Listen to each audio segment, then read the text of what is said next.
আসসালামু আলাইকুম এভরিওয়ান। আজকে আমরা খুব ইজি একটা এইচটিএমএল প্রবলেম সলভ করব।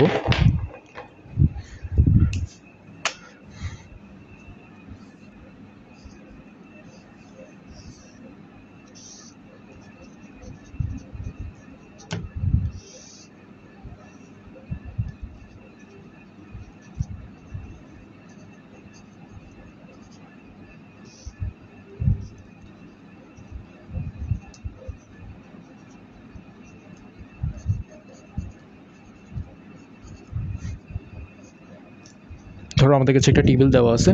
টেবিলে কি লেখা আছে? ফার্স্ট হচ্ছে রেজাল্ট, রেজাল্টের পরে নেম, মার্কস, নেমের নিচে দুজন ব্যক্তির নাম কবির আর আবির, দেন হচ্ছে দুজনের মার্কস 75 আর 85। এইটুক দেওয়া আছে। আমাদেরকে এই কোডটা এই টেবিলটা প্রদর্শন করার জন্য এইচটিএমএল কোড লিখতে হবে। তো এটার জন্য ফার্স্ট আমরা কি করব? ফার্স্ট আমরা লিখব হচ্ছে এইচটিএমএল, দেন হেড লিখতে হয়। যেহেতু আমাদের হেডের তেমন একটা কাজ নেই, এখানে হেড না লিখলেও চলবে।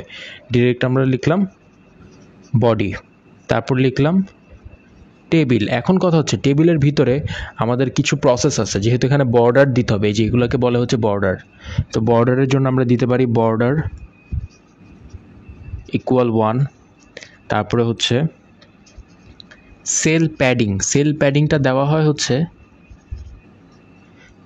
এই যে লেখাগুলো যাতে একদম মাঝ বরাবর, বক্সের মাঝ বরাবর থাকে, তার জন্য কি দেওয়া হয়? Sell padding. এটা আমরা আনুমানিক একটা নাম্বার দিব, সেটা হচ্ছে 5 এভারেজে দিয়ে যাব সবগুলা কোশ্চেনেই। দেন হচ্ছে সেল স্পেসিং, সেল স্পেসিংটা আমরা হচ্ছে 0 দিব। সেল স্পেসিং জিনিসটা কি? সেল স্পেসিং হচ্ছে এই যে সেলগুলো, আমরা যদি সেল স্পেসিংটা 0-র জায়গায় অন্য কিছু দিয়ে দিই, তাহলে বক্সগুলো এরকম হবে।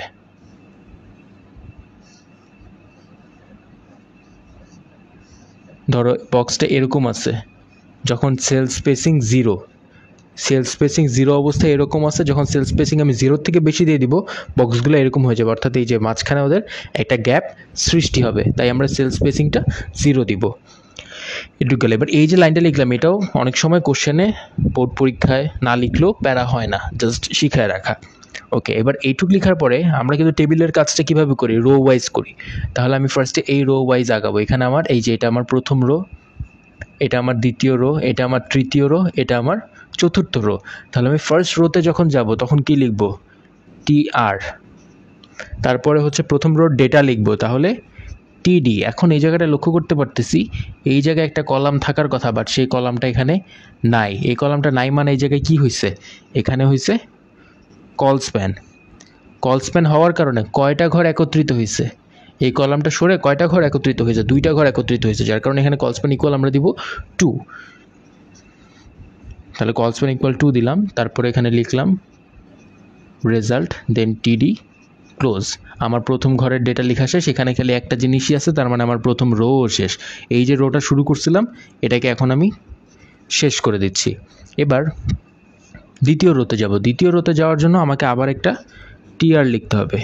টিআর দেওয়ার পরে এখানে জাস্ট সরাসরি প্রথম ডেটা হচ্ছে নেম, তাহলে টিআর, টিআরের ভিতরে দিলাম টিডি, তার মধ্যে লিখলাম নেম, টিডি ক্লোজ। তার পাশে আছে মার্কস, তাহলে আবার টিডি লিখলাম, ডেটার জন্য লিখলাম হচ্ছে মার্কস, দেন আবার টিডি ক্লোজ। মার্কসের পরে আর কিছু নাই, তাহলে আমার এই রোটাও শেষ। তাহলে আবার এখানে টিআরটা যেটা শুরু করছি এটাকে শেষ করে দিলাম। এবার আমি তৃতীয় টিআরে যাব। এই যে তৃতীয় টিআর, তৃতীয় টিআরের প্রথম যে ডেটাটা সেটা হচ্ছে কবির, তাহলে আরেকটা টিআর দিলাম, তার মধ্যে একটা টিডি দিলাম।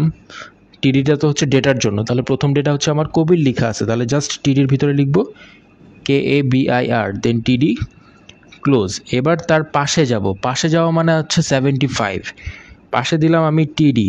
এখন লক্ষ্য করো পাশের যে এই যে রোটা, পাশের যে ডেটার বক্সটা, এইখানে এই রোটা নাই। এখানে একটা রো থাকার কথা, সেই রোটা এখানে নাই। অর্থাৎ এখানে কি হয়েছে? এখানে হচ্ছে রো স্প্যান হয়েছে। রো স্প্যান হয়ে 2টা ঘর, 75 আর 85-এর যে 2টা ঘর আছে, এই 2টা ঘর একত্রিত হয়ে গেছে। তাহলে এখানে আমরা লিখব কি? টিডি ইকুয়াল টিডি রো স্প্যান ইকুয়াল 2। তারপরে লিখব 75।